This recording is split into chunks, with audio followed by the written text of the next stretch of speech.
This is the Breaking Up with Binge Eating podcast, where every listen moves you one step closer to complete food freedom. Hosted by me, Georgie Fear, and my team at Confident Eaters. There's a particular kind of eating urge that often begins with 3 words. Might as well. You eat something that you hadn't planned to eat. Maybe it's a handful of chips, a cookie with your lunch, dessert at a restaurant, or simply a larger portion than you intended. The food itself might not be any real problem. You may have really enjoyed it. You may still feel physically fine. You're not overstuffed. But then the thoughts arrive on the scene and start causing trouble. Oh, I wasn't supposed to eat that. I've already gone off track. Today's ruined. I might as well keep going. And while your stomach may feel fine, your mood tanks. You start to feel upset, like a failure. And then, almost as if it's magic, you find yourself getting another bowl of ice cream, another brownie, refilling that glass of wine. You're eating in response to the distress caused by what you previously ate. This is what I call the eating because I ate urge. When guilt, disappointment, fear, or other upsetting emotions from one eating decision trigger the urge to seek relief by eating more. When my clients tell me, once I had messed up, I thought, might as well, and kept going, I have a standard response. I tell them, when you hear might as well, I want you to think damage control. I really want those 2 phrases linked so closely in your mind too, that the first one automatically triggers the second. The moment your brain says, might as well, I want another part of your brain to answer, no, damage control. Let's call this key number 1 to defeating this type of urge. You must not allow might as well to pass as valid reasoning in your mind. You need to reject it. Thoughts become more persuasive when they pass by unchallenged. Might as well is not a harmless observation. It's an instruction to escalate. That's why I want you to answer it immediately. Damage control does not mean punishment. It does not mean skipping your next meal, exercising until you feel redeemed, or waking up tomorrow with an even stricter plan. Damage control means allowing the eating event to remain the size it currently is. You ate the chips. The chips are over. They don't have to recruit the rest of the bag, the ice cream in the freezer, the cereal in the pantry, and everything else you have decided to eat before becoming good again tomorrow.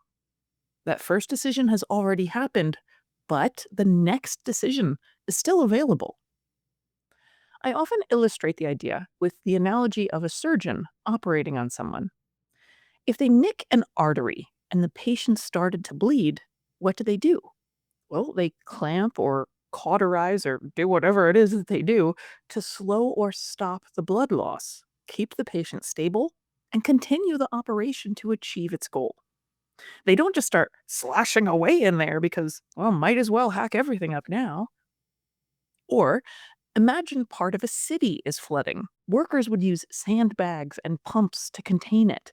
No one would just abandon the rest of the city because 5 buildings were damaged. But how easily we throw our hands in the air with our eating. The damage control mindset can be difficult to embody in the moment because dietary rules tend to create a sharp boundary between total success and complete failure. It's classic black or white thinking. As long as you have eaten according to your rules, you're on the acceptable side. But the instant you cross that line, even slightly, you may feel as though the entire day has moved into a different category. You were on track, but now you're off track. You were being good, now you have blown it. Once the day has already been classified as a failure in your mind, the practical difference between eating 1 cookie and eating 10 cookies can start to feel strangely small. In reality, there's obviously a difference. Your body experiences each additional serving or bite. Your comfort, digestion, sleep, mood, and sense of trust with yourself may all be affected by each additional bite. But psychologically, the biggest penalty may have seemed to occur with the first bite because that was the moment you broke the rule. Once you believe the moral damage is already done, continued eating can feel almost free of consequences. That's why somebody might have a cookie and think, great, now I've failed and I didn't even get to enjoy myself properly. The mind begins trying to optimize this violation. Well, if I'm going to feel guilty anyway, I might as well eat what I really want and make it really worth it. I can't feel any more guilty.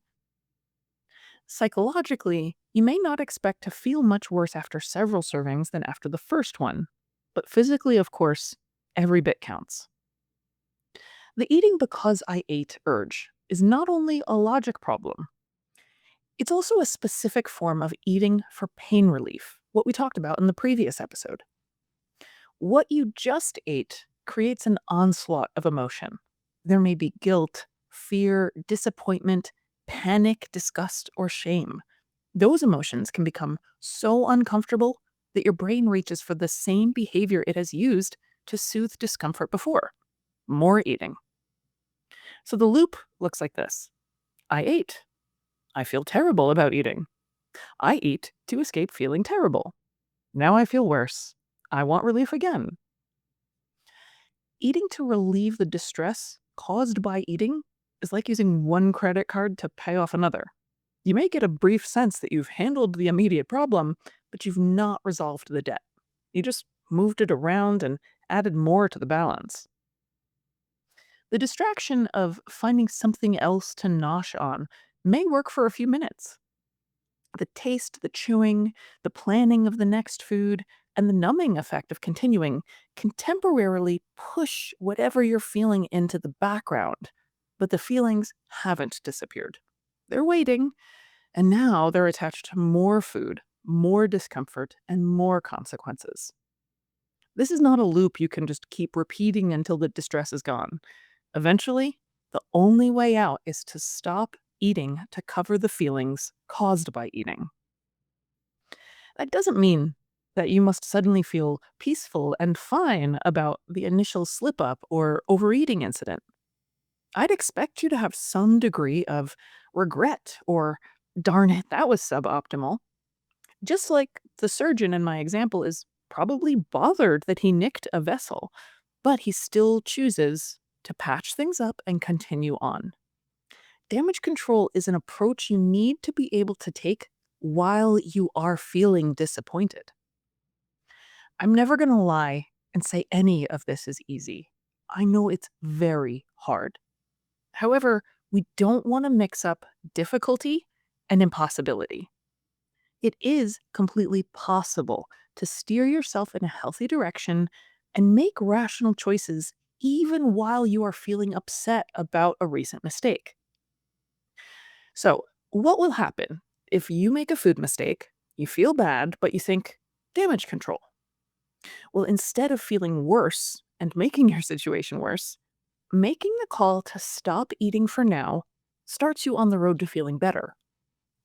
Let's call this key number 2 to defeating eating because I ate urges.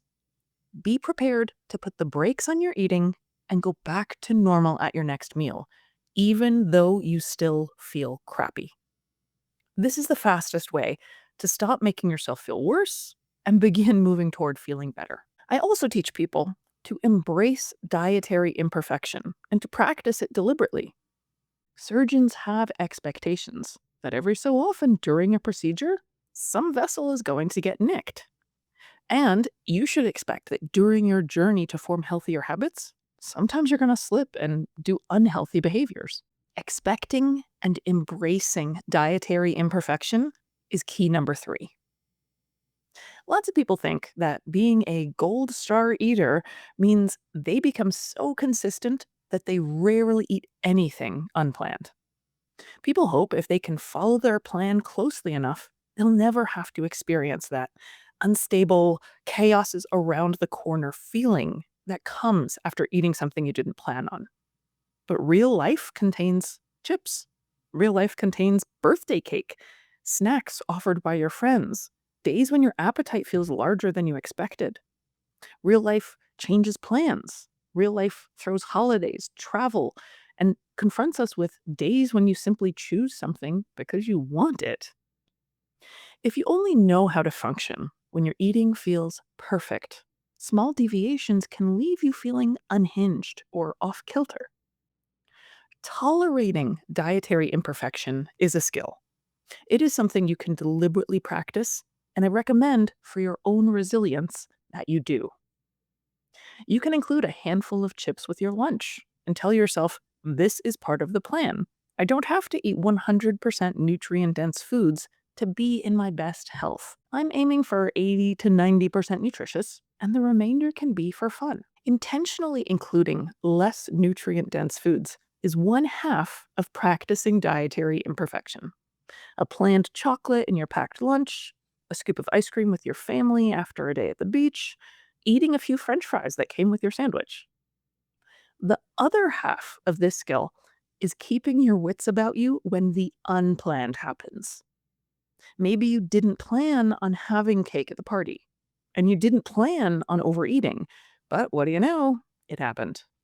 By definition, these practice sessions are not planned. They just pop up in your life and say, "Hi, pop quiz. Time to practice that dietary imperfection skill Georgie talked about.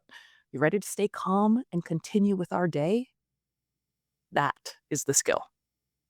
You're not only practicing how to stop after a reasonable amount, you're practicing how to remain emotionally steady after you have not followed a food rule perfectly. You're learning that one unusual choice does not have to change the tone of the entire day. You're learning that you can feel slightly disappointed without panicking or overreacting. Continuing to care for yourself after an imperfect eating moment is so much more valuable than maintaining a flawless record. Everybody overeats sometimes or gets sucked into the tractor beam of some homemade baked goods. Imperfection is not what knocks people off course to their goals. Being unpracticed at imperfection does. A person who has practiced imperfection can eat something unplanned and remain oriented. They may think, that was more than I intended, or I don't feel especially good about that choice, but they continue with their day. They still eat dinner, they still include foods that support their energy and health. They don't need to escalate, confess, punish themselves, or make a dramatic new plan. The imperfect eating remains one imperfect eating event. So, what can you do when the eating because I ate urge appears? Start by catching the phrase and answering it immediately. Might as well? Damage control. Then name what's actually happening. You might say, I want to eat because I feel upset about what I already ate. And because you have prepared yourself mentally to do it, you tell yourself, I can choose wisely and just stop eating for now. I'm not going to add any more food to my problems. Then make the next decision very small. Return to whatever ordinary thing came next. Were you going to do laundry? Were you about to take a work call or refill the cat food? Do that. You don't have to reorganize the entire day around this eating incident. Resist the urge to punish yourself tomorrow or turn damage control into an excuse to exercise like a caffeinated squirrel. Damage control is simply stopping eating now, not digging the hole deeper, no fixing or compensating, back to our regularly scheduled, mostly nutritious programming. The reason I don't want you to start boot camping yourself tomorrow is that a great deal of might as well eating is fueled by a hidden bargain. I'll eat everything I want tonight, and then tomorrow I will be extremely controlled. But that promise of restriction tomorrow creates urgency and permission for today. If you believe you're not going to be allowed to eat the M&Ms again, finishing all the M&Ms now can seem rational. If tomorrow will involve skipping breakfast, eating tiny portions, or removing whole categories of food, tonight becomes a last chance event. So say clearly to yourself, I'm eating normally tomorrow. And you don't have to earn the right to do that. Normal eating tomorrow is part of damage control today. When tomorrow's restriction is canceled, the current food is no longer your final opportunity. You don't have to fit in every taste before midnight. If you find yourself really struggling, highly distressed, and you feel unable to carry out your everyday functions, you can still avoid hurting yourself with more food. Try asking yourself, okay, I'm feeling really upset by what I ate. What meaning am I giving this incident? Often, the distress is much larger than the food. The chips may have become evidence that you can't trust yourself, and that's a big, scary thought. Or a large dessert may seem to prove that you are returning to your old behaviors. Again, eek! That's a lot scarier than a piece of cake. Eating more than you planned on might trigger fear about your weight, health, or future. Those fears deserve attention, but another round of eating can't answer them. You may need to tell yourself, I feel afraid because I care about this. I do not have to solve fear with food. You could also say, this is part of the plan. I'm learning how to eat imperfectly and continue on. This week, I would like you to try and notice any moment of dietary imperfection. It doesn't have to be major. Maybe you eat a snack that you hadn't planned on, or you take unnecessary bites while cooking, or you have a dessert, or whoops, you eat past comfortable fullness.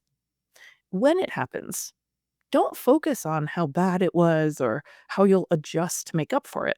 Instead, practice the next part. Say, this is part of the plan. And then continue eating well. Have your usual next meal. Include the foods you normally would. Don't reduce the next portion to compensate. And don't decide that the day is now a free for all because it doesn't count. You're practicing how to remain oriented after something imperfect. So, when your brain says might as well, what are you going to say? I really hope you just said damage control. Please tell me you said damage control. When your brain tells you the day's ruined, you can remind it that the first decision is over, but the next one is still new. You may have to feel some discomfort for a little while. That's not failure. That's being alive and experiencing all that the world gives us. The feelings will move on, I promise. And they may soften faster than you expect once you stop adding to them. You've learned a lot of things in the past, and you can learn this too. If this episode brought up something painful for you, you're in good company. These loops are powerful, but they are treatable, and they become much easier to interrupt with practice and support. For help applying these tools to your own eating patterns, you can learn more about working with me personally at confidenteaters.com. You'll also find a link in the show notes. Any questions you have, feel free to contact me at georgiefear@gmail.com. I'll be back next time. Until then, remember, if you say might as well, I'm going to be there whispering in your ear, damage control. We've got this.